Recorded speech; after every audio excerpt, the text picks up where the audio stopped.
Fuck with us, you insane in the mind. You cowards way out of line. Money talk, boy, you wasting my time. How's it going, everybody? This is Daniel. I'm joined by Trayvon Ali, and we are excited to welcome O'Shea Edwards back to the program to kick off week 2 of the road to We Didn't Start the Fire, which is a lot of words that I just threw out there. How are you doing tonight? I'm doing good, man. How about yourself?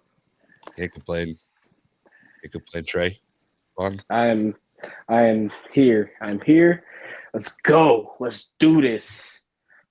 Trey, that hoodie you're wearing, is there anywhere that people can find that? Oh, you mean this? Oh, you mean this whole thing right here? Yeah, that one. Black Diamond Ali hoodie that you can find on Bad Pants merch. Mm-hmm. Bad Pants merch. Oh, this hat too. What a coinky dink! You could also get That's your wrestling. Since we're plugging stuff, before we hop into things, is there anything you'd like to plug? Where can people find you? Oh yeah, you can find me at whatamaneuver.net. You can also find me at foryouwear.com. O'Shea Edwards on all the also socials, all that good stuff. I really don't sell stuff anymore. If people want me that much, like, you'll find it. That's legit. Well, hopefully the people find this interview. I think since we've had you on before, we can hop right into our new segment, which is Take the Pictures, and kind of let that guide the episode. But why don't you take a picture? It'll last longer. I turn my camera on. I cut my fingers on the way. But this first one, we'll just start off with this. I went to Campbell University, which is home of the fighting camels. So anytime I see a camel, I have to bring it up. Yeah, man, that's Riyadh, Saudi Arabia. A lot of people don't know. I lived a bunch of lives before I even touched like wrestling. I was a private contractor with the Air Force. I was a firefighter for them for 18 months. They kind of shipped me off to Riyadh, Saudi Arabia. So I kind of lived in like a little compound for like a year and a half. It was fun. I got to do a lot of stuff that like I never really done, but thought I would ever get a chance to do before. Riding a camel was one of them. The problem is they don't tell you that when a camel stands up, he stands up ass first. So if you're like leaning forward, when that bastard gets up, you will think you're about to eat dirt like real quick. And like when a camel shits on the sand, you know shit. So you're just like, oh dear God. But no, it was fun. That was wild. It's one of those things of like I didn't have that on my bingo card, and it's like now that I did it, would I do it again? Probably not. Awesome. So this kind of perfectly, that was the icebreaker. Now we're going to go into, this is 3 weeks in a row that we've dealt with this topic, and it is Batman a good superhero? And so this next picture, I think, might bring that topic up. So we had Huckabee on. He thinks that Batman is, and I quote, what was it? What was it? White privilege. His superpower is white privilege. That makes a lot of sense. That makes a lot of sense. And then we had Joe Black on, and he big fan of Batman. So I'll let you settle the score here. I think. Well, I guess you got to answer in 2 parts. Like, I think Bruce Wayne's a dick. You have all that money, you could easily solve 99% of the problems in Gotham. Really, it's an infrastructure problem if you think about it. If you solve that, the problem pretty much kind of goes away, really. So I think Bruce Wayne's a dick. I think Batman in general's a dick, just because it's one of those things of like, this dude's slinging drugs on the corner because he can't get a job because there's no infrastructure going on in Gotham City. So, like, to deter him, I want to break his, his C4 and C5. Now his family's been settled with like medical debt, and they still can't get out the hood because their own means of income has been destroyed by Batman. So I guess it's a vicious cycle. To be honest with you, the true reason why Batman exists is because Batman's the actual problem. If you get rid of Batman, a lot of this stuff kind of goes away. It's very insightful. I think, would you say it's the villains that makes Batman such a compelling character, because if you look Yeah, at because they're broken. Because they're all broken. This reason, I mean, the character of Batman, the reason why I kind of like him is because he's broken. You know, he really has no superpower, just Hmm, rich and white. You know, a lot of people can kind of attest to that shit. But like some of the characters, some of the villains were kind of complex. They weren't just bad for the sake of being bad. I always say that, you know, to a villain, he's the good guy. You know, even in some of the Marvel movies, I kind of root for the bad guy just because I'm like, yo, he's kind of a jerk, but yo, he's not wrong. Did you watch any of the Gotham series? No, I didn't get into it. I was big on the animated series as a kid. Like I like the Gotham series because it kind of delves more into that of like the how they kind of came to be bad they got into the situation they were in. So I like that. I like how it kind of gives them a deeper backstory than just, oh yeah, I'm the Penguin, I'm about to fuck shit up. Well, yeah, if you think about it, like if in the Batman's universe, like all his villains had depth. Mhm. They really really had a lot of depth. Superman's characters didn't. They really didn't have that kind of depth until like later on. But from the get go, that was always Batman.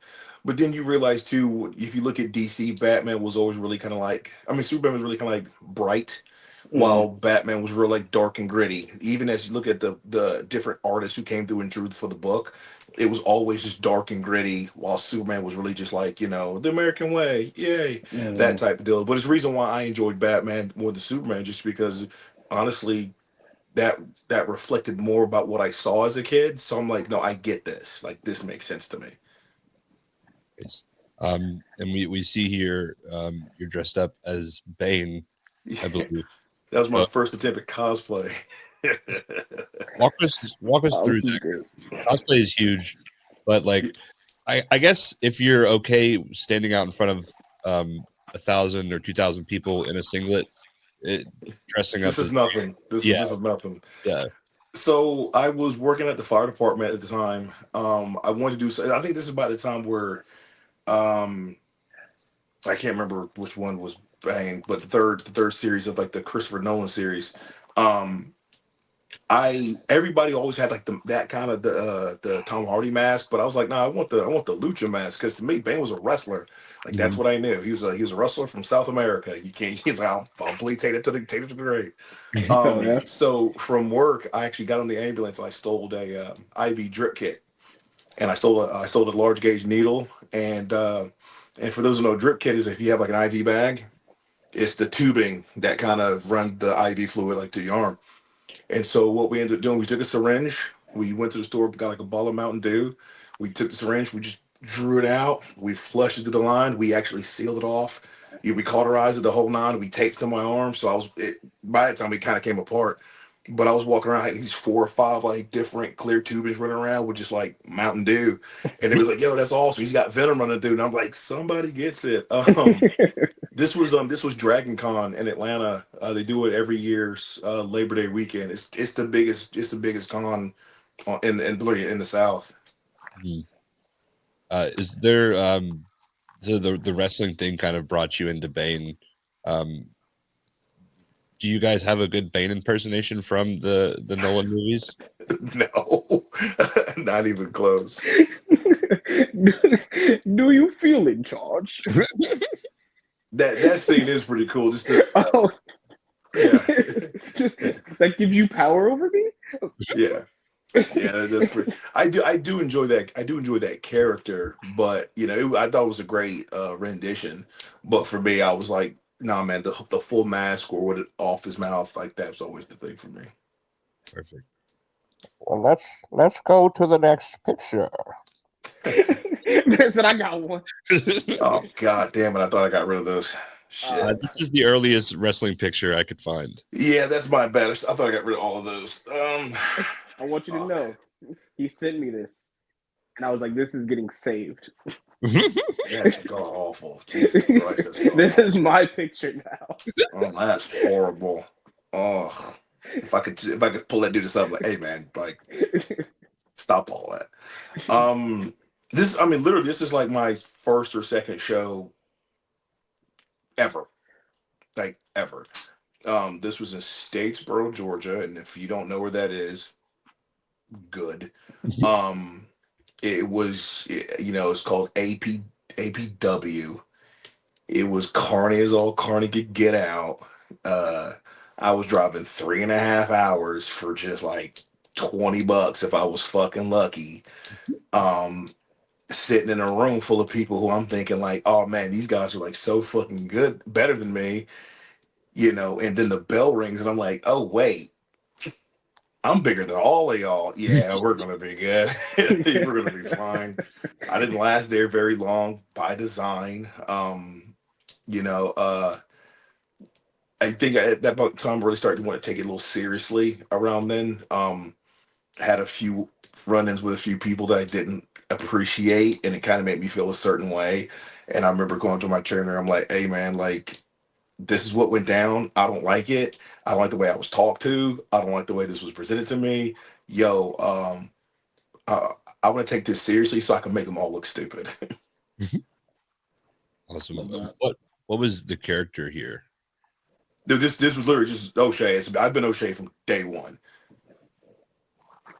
Oh yeah. Did they have entrance music, and if so, what was your song? I couldn't tell you. I couldn't tell you. I got brought in as a heavy for somebody, so I was using their music for whatever. I didn't give a shit. I didn't, like I said, I didn't even have gear. I didn't know what I was at the point in time. I was just like, this looks cool. And I look back and like, no, it didn't. You look indie. You look indie as fuck, dude. Jesus Christ. You look great to me, O'Shea. Shut up. So Yo. Holy shit. This is the one that I said I was keeping. This is the one. Yeah, man. Yeah. So this is Douglasville. This is when I was training under Robert Gibson. Another little tidbit most people don't know. This first time I got to meet Scott Hall, man, I was mad, big time Scott Hall, Reservoir Mark, like long time ago. I first like watched him wrestle like when he was wrestling 1-2-3 Kid, and I thought that shit was just fucking awesome. I still remember watching like ladder match with him and Sean, and this is the best thing ever. Then when he pops up as like, Scott Hall, I was like, this guy's my favorite wrestler ever. That guy was cool. He was personification of cool. Even there, like I know he had to go through his stuff, but that dude was still cool to me. Like he'll never ever stop being cool. Um, so that was my old partner. His name's Hawk. We played high school ball together, college, all that good stuff too. Um, we were called the Inglorious Bastards. um, um, yeah, man, we were trying to figure it out, but at the time, that getting in as a singles wrestler is really hard. So it was one of those things where like you kind of have to like go along to get along. So like he was training few months after me, and then we kind of came a team, and we just kind of ran with it for a little bit. One thing I've noticed, like about how serious you were taking this, like in almost every iteration of your career, like you've branded yourself, you've had the gear, you've had the merch, like you've presented yourself like dress for the job you want, which a lot of people I don't think can say, and I think that's probably a big part of where you are today. Yeah, because I got in the game at 30. I've already fought at that point in time. I've already fought fire for 10 years. I've already been out of the country for a year and a half. I've done more not wrestling than most wrestlers have done like combined. So like you weren't going to talk to me any old way. Like I was an adult by the time I got here, so it was just like I was already professional. So I Yeah. knew what this was about. I knew how to kind of get where I needed to go, and I wasn't afraid to start over. Like that's just the thing. I wasn't afraid to like lose sight of the shore so I can make it across the world because I knew something's on the other side for me. Yeah. It's just, but I just had to kind of have like to believe in myself enough to be like, hey, you're gonna have to do this, and you can't be mad if no one else was to come with you. This isn't for them. This is for you. And every chapter in life that you go into, everybody doesn't get to come with you. And the minute I figured that out, like I, you know, I don't owe anybody anything. So, when me and my partner broke up, it was nothing personal. It was business. I'm trying to make a run out of this. If you want to make out a run out of it too, that's cool. But man, don't just talk about it. You got to be about it because this is when I'm like, I'm now in the gym, 4 or 5 times a week, on top of still firefighting, on top of still doing everything else. So I'm like spinning 5 plates, but like wrestling is what I believed I was good at. And, I'm still here. Was there any like advice that Scott Hall gave you? No, man, he actually said, "Man, you really cool, man." He's like, "You're really cool." Because when I come out there, I just turn it on. I don't care. Like you paid money to come see me, not the other way around. I'm the spectacle. I'm the show. I want to make sure that all eyes are on me, no matter what I'm doing. And my thing is like, I know I have a presence when I walk into a room, but when in the wrestling ring, I'm like, no, I'm going to turn it on. Like you haven't seen anything yet. But I'd like to say, just seeing it, like he was larger than life. Even in that picture, he was still larger than life. And he loved what I did that night. He goes, you guys move really, really well, this, that, and the other. So like, but just that picture alone, just unlocked a few memories. Appreciate that. Yeah, of course. And it's got to be cool. Somebody who like you categorized as like this enigma of coolness turns around and says the same thing to you. That's like, Yeah, I when it was over, I'm like, he just doesn't. That didn't happen. that there's no way that happened. that's perfect. Yeah, I love Scott. I still wish you. I would still wish you had a world title run. Man, that would have been sweet. Oh yeah, definitely deserved it. It's crazy that he did too. Crazy that he didn't have one. Man, a Razor Ramon or a Scott Hall world title run would have been awesome. I'm gonna blame Hulk Hogan for that. I'm gonna blame him for that too. Yeah. This is VH1. This is VH1. This was Leave It to Stevie. That's what it was. This is Atlanta. This is what Atlanta Wrestling Entertainment. The funny thing is like that black shirt. That's the first shirt I ever drew, like for myself. And they was like, "You can't wear that shirt." And I was like, "The fuck, I can't wear this shirt." And he's like, "Well, whose is it?" I'm like, "It's mine." He's like, "You get signed a release for it?" I'm like, "You damn right, but you showing this. I need everybody to see this." You know what I'm saying? I was wearing bikers, so I normally don't wear a t-shirt. So I've had people like, why you wearing a shirt to the ring? And I'm like, because I'm on cable TV, dickhead. That's why. So I think it was like one of those shows where they were trying to wrestle. The boys want to wrestle, so they needed some people who's gonna like take care of them and all that good stuff. So me and Huck, we pulled up, no big deal.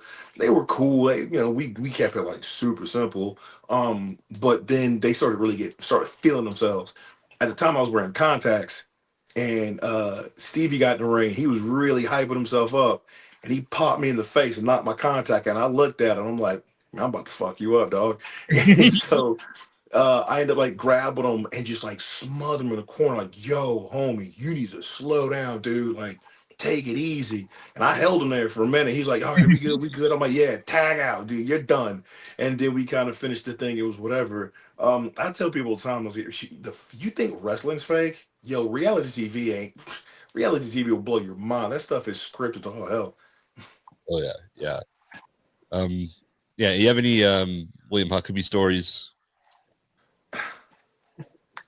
Now, other than that one, man, that was pretty fun. We've always traded bars back and forth. We haven't got a chance to wrestle as much as we should have when I was in Georgia. But the times I got to be in the ring with Huck, man, they were great. He's got some of the heaviest hands I've ever felt in my life. But it kind of comes with the territory. I've heard that. I'm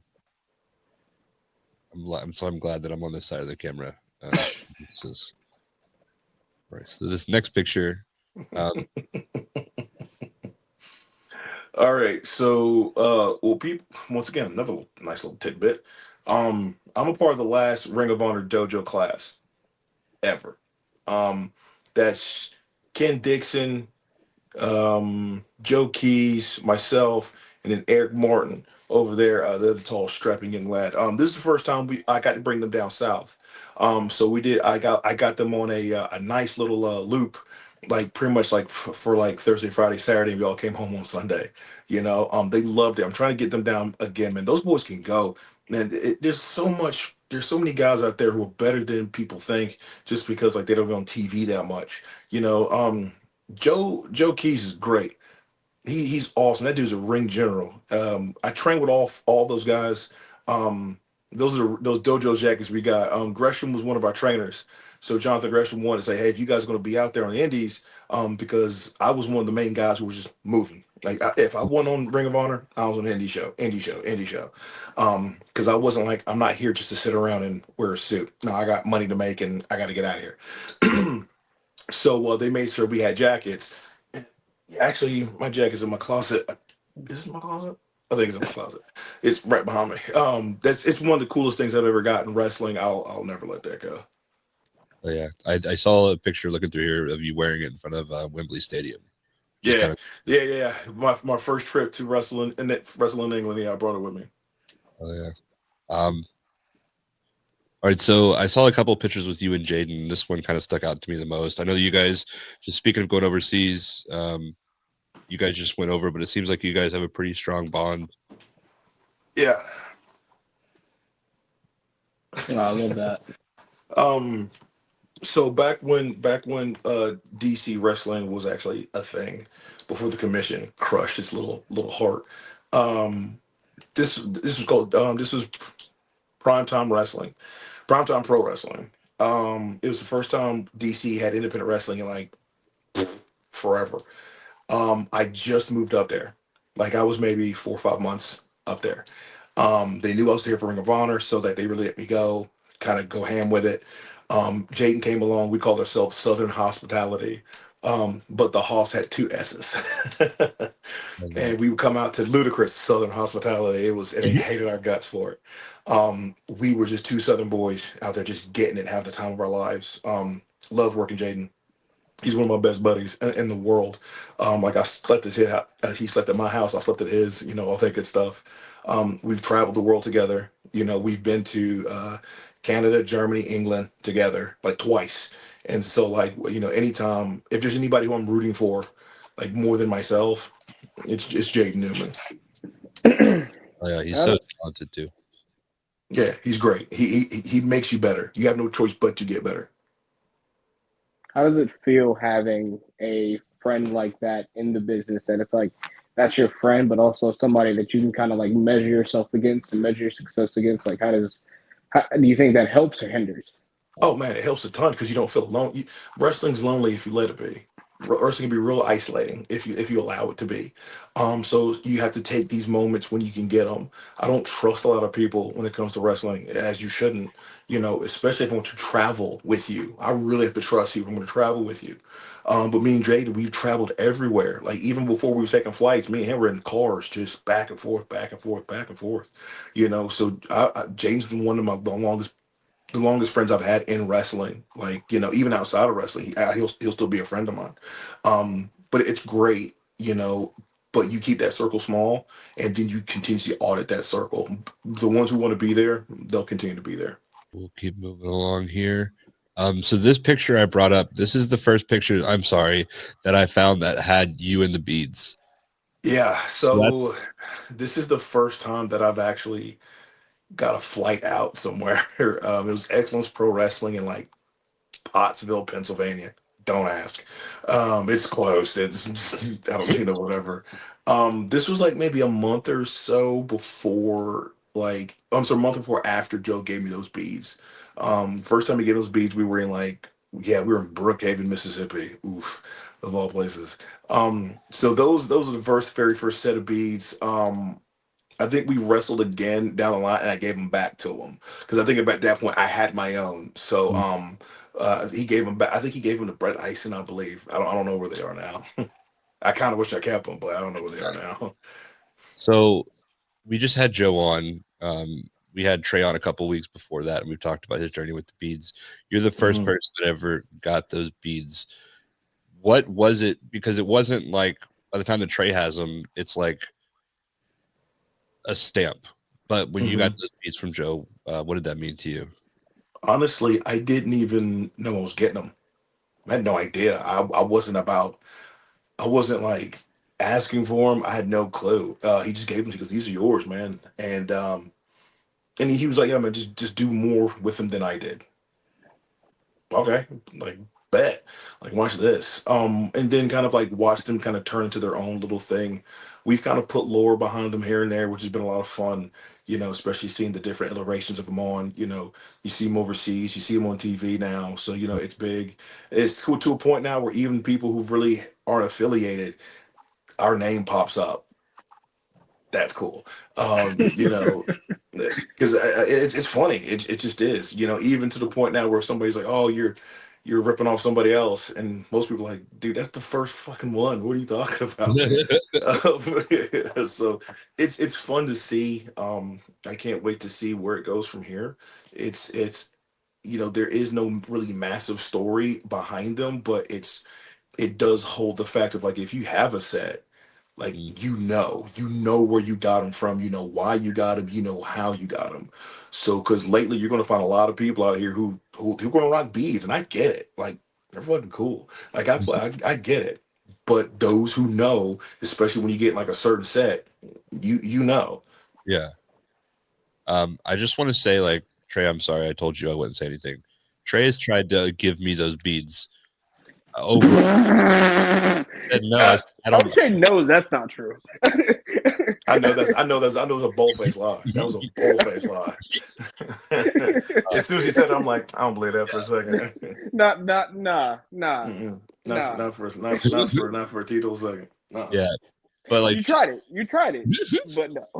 just to bring it full circle, like I've known Trey since like he was one of our earliest episodes, and like he was like his evolution through this whole thing, and now like him having the beads has been such like a like you talk about rooting for your friends. That's like a Jaden Newman moment for me. Yeah, of But it's course. cool to see what that like knowing what that means to him and knowing that this is the start of that. And it was just one gesture, and it's kind of Yeah. blossomed.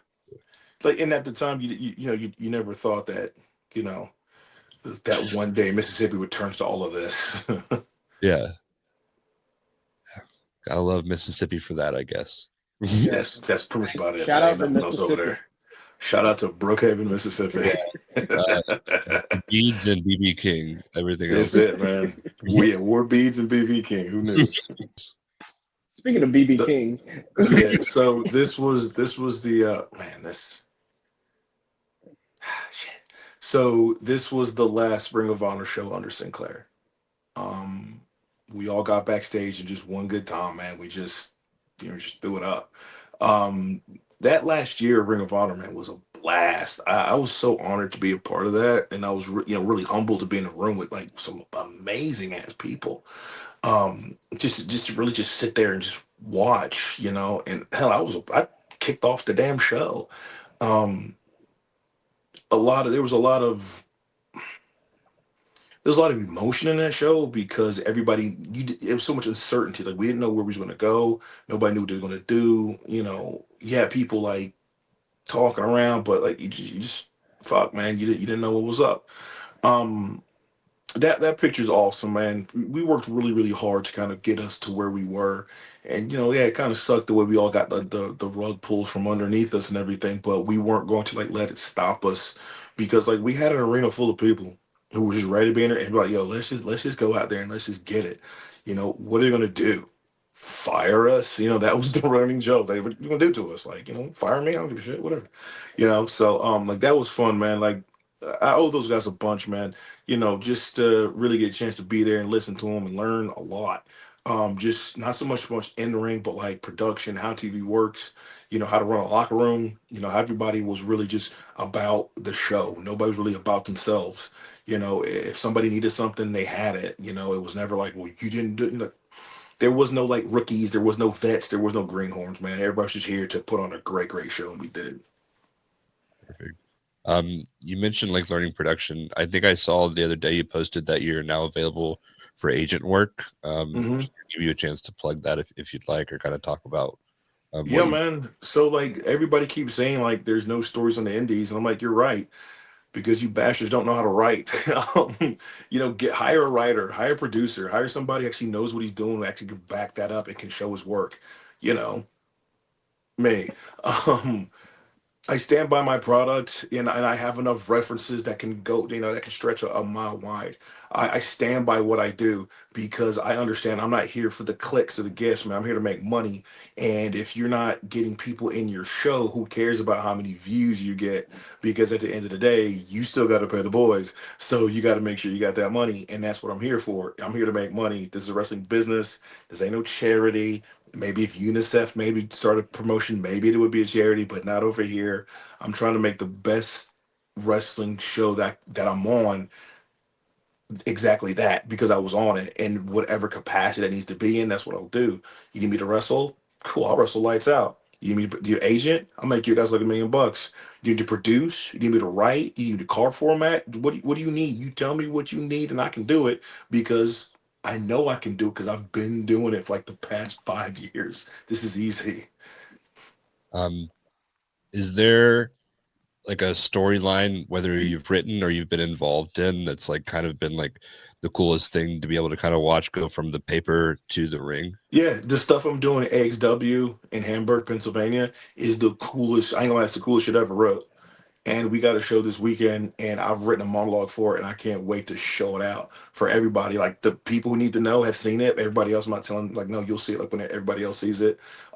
It's a whole. I've written the whole show, just top to bottom. Not so much what everything is, but hey, this needs to go like this. This needs to go here. This needs to go here for this show to run smoothly. Not so much on camera, but for the audience. I'm a big stickler for at the max 2.5 hours. Get in, get out. I have I have a streak of every show I'm on. Boys, show's over at 9 o'clock. Like, you think I'm joking? Show's over at 9 o'clock. If I go over 9:05, I've gone too long. So for people that like, or you, I guess this question would be for you both. What are like some things that you wish like promoters would stop doing? Like whether it's card length or how they're setting things up, or honestly, the floor is open, but dig as deep as you need to. What I wish they would stop doing, what shows are they doing better? Either. I wish they communicate better. Here's the thing. That's also a double-edged sword. I wish us as wrestlers could communicate better as well. I wish they stopped being scared to ask for what they want. That's my biggest thing, and that's for both sides. Stop being scared to ask for what you want. But from a booker standpoint, like if you're gonna contact me, hey, we want to have you on our show, and I ask you, hey, what would you like me to do? And you go, I don't know yet. Well, guess what, Holmes? I'm not coming. Like I'm not coming. You contacted me for a reason. Like let me make you money. Let me give me the opportunity to make you money, but you got to have something for me to do. And stop asking me, hey, can you do a promo? Like about what? Well, come out to the show. I'm like, that's a commercial. I'm not a spokesman. I'm a storyteller. Do you have a story for me? Oh, which goes back to, hey, what do you have for me? Oh, we don't have anything for you, but can you do a promo? Like, dude, no one's coming to Hazleton, South Carolina. Like, and what the hell, dude? Come on. Like you need something better than just a Facebook promo. So but that's my gripe. That I can go on all day. I think I'm on the same. Like, tell me what you want so I can execute, and don't people please everybody. You're not going to make everybody happy with your card. Not everybody's going to be happy, but you know what your fans want to see, and you know who's doing what they need to do to progress. So you can't have your friends holding championships just because they're your friend. They're not doing anything else. If the only thing you've seen them do is main event a fucking shindy with two people in there, that's the only thing you've seen, and now you're putting a strap on them. It's like, what are you doing? You're not adding value to your promotion. Because those aren't wrestlers. Those are hobbyists. Yes. Those are hobbyists. And don't get me wrong, I don't mind hobbyists. I actually enjoy hobbyists quite a bit. But when I'm trying to do something, hey, do me a favor, shut the fuck up and let me do what I gotta do. Perfect. So I'll shut the fuck up and go to this next picture. We talked about you getting the beads. This is the first time you've given the beads. What went through this, and what was your decision that I'm going to carry this legacy on? Yeah, so this was about the time where, like I said, I was kind of showing off on Ring of Honor here and there. So me coming back down south wasn't really happening as much anymore. And this is about the time where Alex Kane was really starting to get on his, really starting to get noticed by a lot of people. Actually, I didn't call for him; he called for me, and it was something he wanted to do for a real long time. He once again he didn't know. He didn't know. Usually, this isn't something you don't broadcast this. Why? You want the reaction to be visceral. You want the action to be like genuine, and this is kind of what you get. Um, he gets it. He understands the game that has to get played, and he's been playing it very very well, as you can tell. So that honestly that was easy. That was an easy choice. It was and then look what he's doing now. Like, it's everywhere. And that's a test to him. I had nothing to do with that. That's all him. Yeah, I've been in a locker room with him, and he's like, He's for great. as young as he is, like he's telling everybody what he thinks they can do better. He's trying to help. He's like not even being asked. He's just going out of his way to try to make things better. Yeah, he wants the business to be better because he was in it. Yeah, I think it's definitely the case. Trey is somebody who has the beads. What does looking at a picture like this mean for you? It's I'm looking at Don't it because cry. I'm like, Don't I you feel like cry. that's Don't nah. I'm not Don't gonna you cry. cry. I feel like that's the same hug that O'Shea gave me when I got them. So it doesn't feel as original. Nah, I'm kidding. I'm kidding. Like, I'm glad that I'm in company with people who care about this business as much as I do or more, and to take it as seriously as like I do. And seeing people who came from similar beginnings as me and rising up and doing what they have to do, it gives me hope, and it makes me feel like, okay, there is light at the end of this very long and depressing and irritating tunnel. And having people like this, it's like, okay, now I've always had Alex Kane as a measuring stick, but now I have Alex Kane as a measuring stick and as a peer, O'Shea as a mentor and a measuring stick. Like, it's very nice. It's very nice, and I'm very happy. You mentioned Trey crying. Fuck off. He got the beads out of all of the beads you've given, did he cry the most? No. Okay. No, he didn't cry the most. Okay. Good job, Trey. It was What's close. left to you, Daniel? It was close. Nah, don't do that. If he sniffled one more time, I was like, ah. I love Trey and his sensitive side. It's really what makes him, because he's a killer, but he can also like cry at a drop of a hat. No, they don't want that. I included this picture just because, honestly, the JC Penney in the background, like, what's it like? Just because it's kind of a bizarre visual. Dude, you want to talk about, like, I'm coming off of a flight from Atlanta. They lost my gear luggage. They left it. No, I'm sorry. I was coming from Cincinnati. Yeah, Cincinnati, and they left it in Cincinnati. Luckily, I keep spares everywhere, so I had to go home. Like, thankfully, home was on the way, but I had to repack a brand new bag. I keep 2 sets of everything. I have 2 sets of boots. I have multiple sets of gear, multiple sets of knee pads, like, just in case the worst happens, and that's the worst happened. So like, it was at a mall in like Altoona, Pennsylvania. I know Yeah. this I'm not gonna lie, man. It was pretty much forgettable. I'm gonna be real with you.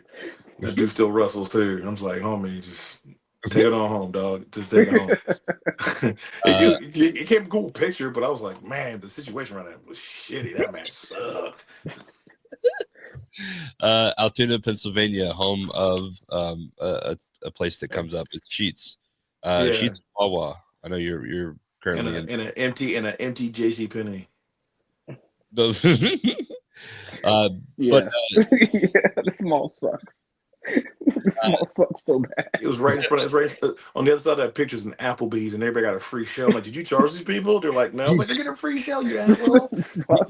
They're getting their riblets and wrestling. Come on, make some money. Walk through the Applebee's after with your t-shirts, just like, all right. I did. Yeah, I walked in afterwards. I'm like, somebody's paying me. Damn it! I gave you guys a free show. Give me a free app or something. Jesus. Like that Applebee's, and the fact that there's like a GameStop like three stores down is like the best part of that. There was a Cinnabon right upstairs. They had that whole place smelling good. So there was that. I was Uh, like, yo, eat this pinfall real quick. Is that a cinnamon roll? That's delicious. what when you're on the road, what is kind of like old reliable for you as far as like restaurants go? Waffle House. Yo, 2 o'clock in the morning, man, it's the best of what's left, man. It is what it is. Really kind of depends on where I'm coming from, really. I ain't gonna lie, it's not even so much about restaurants, it's more about like what's the rest stop. And I'm like, man, you can't go wrong with a Love's. You Oh can't go wrong yeah. with a Love's. It up in the Northeast, you can't go wrong with a Love's. But like lately, I've been like to 2 Bucky's, and I've been ready to fight people in the Bucky's. I'm like, Bucky's is awesome. Have you gone to Bucky's at like 2 o'clock in the morning? I want to so bad. It's so much better because I it's bet still it busy, is. but it's nowhere near as Yeah. busy as like 12 o'clock in the It's where all afternoon. the freaks come out. just in the Bucky's merch, man, and the beaver nuggets. Just trying on shirts. Like, I don't want to wear this now. Yeah, Man, you Buc-ee's, haven't fit a small in years. it's like Yeah. Black Friday energy All the time at a Bucky's Yeah. at 2 o'clock in the morning. Awesome. Yeah, JCPenney was really the reason this one made the list. I have that. I have that actually blown up on the canvas. I love this picture. That's a great picture. This was DC again. This is Primetime Pro Wrestling. Um, I just beat Bro Keller in a steel cage with the help of Jaden Newman. We actually crucified him to the ropes, so he had to watch me walk out. And then I was coming out to a public service announcement to Jay-Z. So everybody knew the song. And so like it hit the chorus and I just get in the crowd and we just start singing the whole song. We had that place rocking, man. That was a blast. I never felt like a part of the people. That right there, I was like, yeah, I got this. Do you miss like because I know so like as you take wrestling seriously, you start thinking about like having your own music. Do you have the license to and like having everything tailored specifically to you? Do you miss like kind of being able to like come out to a song that everybody automatically knows and kind of Sometimes I do, but man, I'm evolving so much. Every time I go someplace new, I take an opportunity to use different music just to see how it gets over. Mhm. It's like, I want to see this. How does this work? How does this work? That's the beauty of the indies. Like you can fail here. No one's going to remember.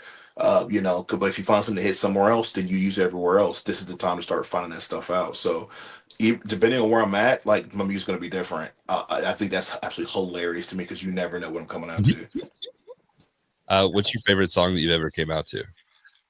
When I came out to Nashville, I come out to Mini Men. I love that. Yeah, man.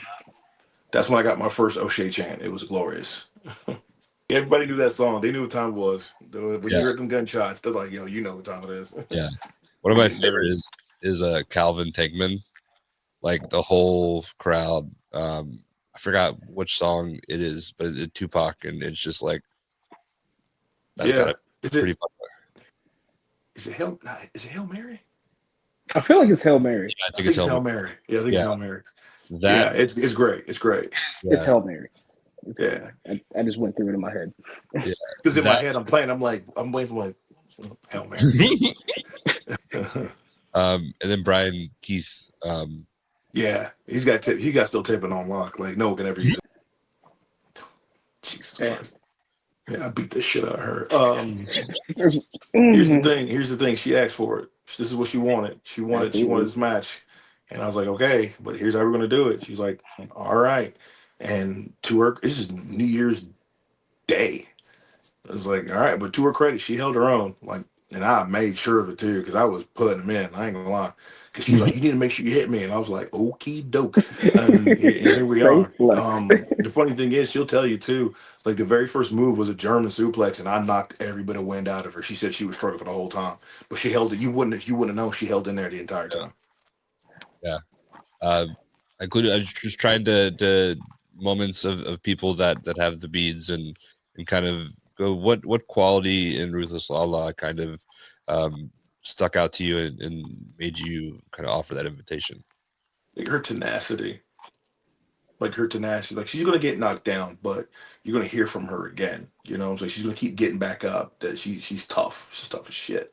I could always respect somebody who's tough. You don't have to be the strongest, whatever, but are you tough? Can you hang in there with everybody else?